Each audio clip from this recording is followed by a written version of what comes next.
Hi there, and welcome to the Career Growth Made Easy podcast. I'm your host, Craig Ansell. Today is episode number 20, The Effects of Working from Home. Like many, I've been working from home well over 3 months due to the coronavirus pandemic. I've started to question some of the ways this could impact us and if it had any habit-forming effects. Some of what I found out was a bit shocking.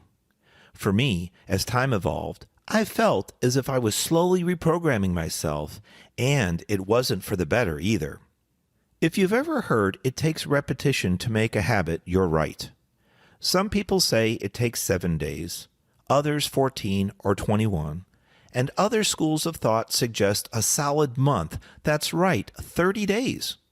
If prior to COVID, you routinely worked outside the house, such as at the shop, office, or factory, you might find this whole working from home thing, WFH, or alternate work location, AWL, a bit challenging. For those of us that don't have a spare bedroom to convert to an office or dedicated area to set aside only for work activities, we might create a makeshift office, a temporary setting. I know for several months, my home office was located at our dining room table. What used to be regular place for family meals slowly turned into my place of work. As I adjusted to this new routine, my laptop, books, and notepads would come out at the start of my day and eventually got packed away at day's end. Then, as time evolved and the work from home period extended as the pandemic worsened, my work materials stayed out overnight for a few days a week. I admit it made it easier for me to start my next day, perhaps a little more effectively too. Fast forward a few more weeks and a second monitor was added. This too may have helped with my efficiency, as I was able to pull up multiple documents without switching screens, tabbing through an assortment of programs until I located the correct one. Then, as another weekend approached, the laptop and second monitor seemed to have found a new home and remained at what used to be called our family dining room table. In the back of my mind, I continued to wonder about some of the effects of an extended duration working from home environment. In the early days of quarantine, one or more of my family would carefully push my work materials to the side and have an impromptu meal or two together. I say that because my family members made many trips past my new work area to grab a drink, snack, or meal throughout the day. As time went on, the dining room table essentially was taken over by my work materials, including that mid-sized second monitor. Dining room table meal frequency lessened and then ceased completely as alternate meal locations were utilized, including table trays. Perhaps you're going through the exact same thing. I know several listeners are, and I really appreciate the fact that you shared.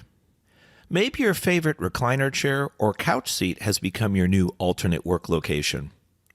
The location might have been chosen because it's comfortable, has better lighting, a stronger Wi-Fi signal, or access to network or power connections.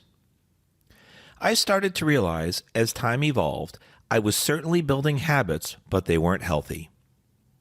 After enough repetition, my mind became automated, reprogrammed, if you will, with thoughts of work anytime as I passed by or saw my makeshift office, formerly known as the family dining room table. Regardless if I passed by after hours, a weekend, or even a holiday, it seemed that my repetition of daily work activities at the dining room table made me think of and re-engage my work brain. That led me to checking my work cell phone email more frequently, and even opening up and booting up the laptop to check in at odd hours. During this quarantine and unexpected extended work from home time frame, I've also worked through lunchtime, frequently skipping meals. I can almost see you nodding your head in agreement as well. The dangerous part about this, I believe, is that we need to disconnect from our workday every now and then and to attend to ourselves and re-engage in our personal lives. Because our daily work activities are now at home, it can be a blurry line and separation may be more difficult than we think. I'm glad to hear many businesses are reminding employees, especially those who are new to the work from home concept, to frequently take breaks, stretches, and brief walks, for example, to disengage. If you have the opportunity to designate a single location only for your work activities, this may be the best bet while we power through our current quarantine situation. And if you're able to unplug or disconnect on a regular schedule, you can slowly regain the closest thing to a work-life balance. If you'd like to boost up your resume with the latest tips, trends, and techniques, go to craigansell.com.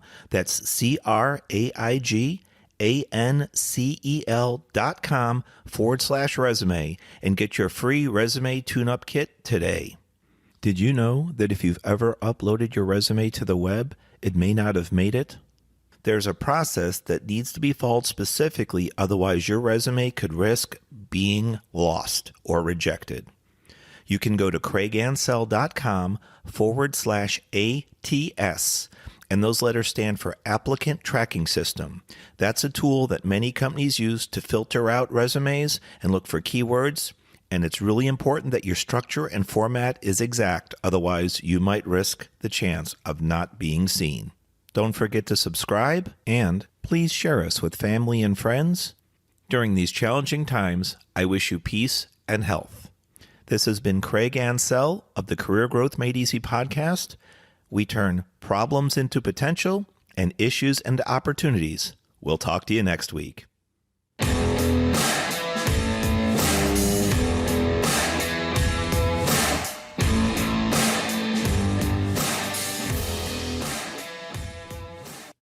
Thanks for watching. If you've enjoyed this episode, be sure to subscribe to our channel.